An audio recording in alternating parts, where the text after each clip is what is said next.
தமிழக மக்கள் அனைவருக்கும் வணக்கம். நாம எதுக்கு கோயிலுக்கு போறோம்?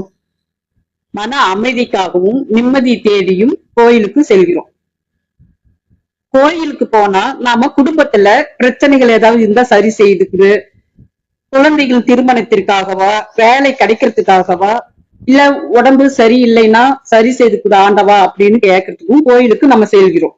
இப்படி இருக்கும் போது தூய்மை நிறைந்த புனிதம் மிக்க கோயில நம்ம கோரிக்கைகளையும் நிறைவேற்றி கொடுக்கும். சக்தி வாய்ந்த தெய்வங்கள் நிறைந்திருக்கும் சன்னிதானத்துல நாம செய்யும் மிக பெரிய தவறுகளை என்னன்னு பார்க்கலாம் வாங்க. தவறுகளை சரி செய்யுங்க என்று நான் சொல்றதுக்கு பதிலா தவறுகளை சரி செய்தே ஆக வேண்டும் என்றே சொல்லுவேன். நாம கோயிலுக்கு நுழையும் போது எவ்வளவு பெரிய ஆத்மாத்மான உணர்வு நமக்கு கிடைக்கிறது. கோயில்ல நாம என்னென்ன செய்யலாம் செய்யக்கூடாது. ஃபர்ஸ்ட் நம்ம தீபம், நமக்கு தோன்ற இடத்துல எல்லாம் நம்ம தீபம் ஏற்றக்கூடாது என்பதற்காகவே எல்லா கோயிலுமே தீபம் ஏற்றுவதற்கு என்ற இடங்களை அமைச்சு இருக்கிறாங்க. சிலர் அந்த இடத்துல தீபம் ஏற்றுறாங்க, சிலர் அவங்கவுங்களுக்கு தோன்ற இடத்துலதான் விளக்கு ஏத்தி வைக்கிறாங்க. வைக்கிறது மட்டுமா, எண்ணெய வலிய ஊற்றி அந்த இடத்தையே வீணடிக்கிறாங்க. அதை மட்டுமா செய்யறாங்க, தீக்குச்சியையும் அந்த இடத்துலயே போட்டுறாங்க. கையில எண்ணெய் இருந்தா கோயில் சுவற்றுல இல்ல தூணில தடவுறாங்க.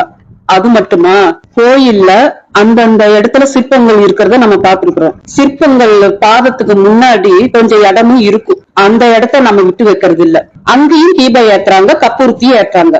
இந்த மாதிரி ஏற்றத நானும் பார்த்து இருக்கிறேன். தீபத்தை எடுத்து நான் கீழே வச்சுட்டு அவங்கள மன்னிச்சுட்டு சாமின்னு நான் சாமிட்டையும் சொல்லிட்டுருவேன். திருநீரும் குங்குமமும் பயபக்தியோட நம்ம வாங்குவோம். கண்ணில ஒத்திக்கிட்டு நெற்றியில நம்ம இட்டுக்குவோம். அந்த திருநீருக்கும் குங்குமக்கும் மதிப்பு.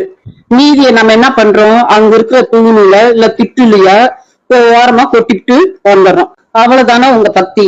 தெரிந்து செய்யறீங்களா தெரியாம செய்யறீங்களா எனக்கு புரியல. அடுத்து மூலஸ்தானத்துல பூஜை செய்து நமக்கு அதை கொடுக்கறாங்க, விபூதியும் குங்குமமும். அதை வீட்டிற்கு எடுத்து செல்லுங்கள். தினமும் வீட்டில் உள்ளவர்களும் நாமும் அதை இட்டு கொள்ளலாமே. அப்புறம் கோயில்ல பிரசாதம் வாங்குவோம். அதைதான் நம்ம சிந்தாம தான் சாப்பிடுறோமோ, மற்றவங்க காலில் அது மிதிப்படு என்ற யோசனையும் நமக்கு வரல.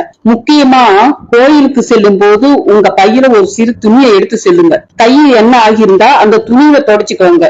தீக்குச்சியுமாவும் அந்த இதாவட்டும் பக்கத்துல இருக்கிற டஸ்ட்பின்ல போட்டுருங்க, கீழே போடாதீங்க. சில கோயில் எல்லாம் ரொம்ப நீட்டா இருக்கும். காரணம் என்னன்னா, தீபம் ஏற்ற அங்க அனுமதியே கிடையாது.